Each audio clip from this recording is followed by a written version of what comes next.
vsemu ena zelo dobra tekma z naše strani. Bom rekel, smo ohranili trezno glavo kljub prvi tretjini, ko smo zaostajali z 1:0. Ni bilo videti kakšne nervoze. Vedeli smo, da bo prej ali slej gol prišel in potisnil na prvem zadetku kapetana, je bilo vse lažje. Ja, ostalo nam bo v spominu kot nasprotnik, ki je zelo dober pred svojimi vrati.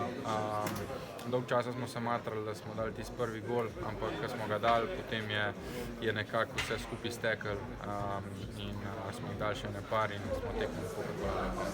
Ampak tale tekma za Japonci, glede na to, da smo dali 2 gola v prazno mrežo, vse ni bila tako lahka, kot kaže rezultat. Pač bil je bolj kot ne enosmeren promet, ampak še zmeraj, ko so dali tisti prvi gol, so se čisto zaprli in so pač čakali na tiste protinapade. Tako da bila je težka zmaga, ampak zaslužena in pač, ja, zaslužena. Neugodni so in izkazali se je danes spet. Vedeli smo, kaj nas čaka, ampak tak turnir, to je težek turnir. V bistvu igraš 90% napadalen tretjin, pa se treseš nekako za zmago.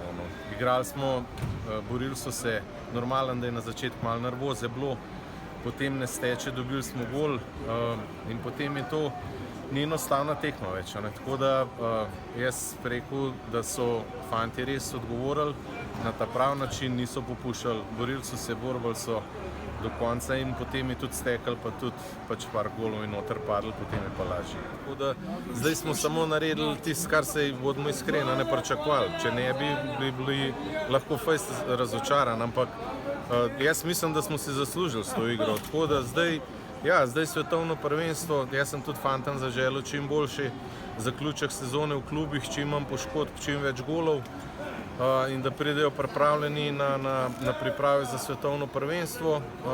Tam pa saj vemo, poskušali bomo spet po najboljših močeh doseči rezultat in pa to je to. Potem pa normalno, ja, avgusta pa gremo dalje.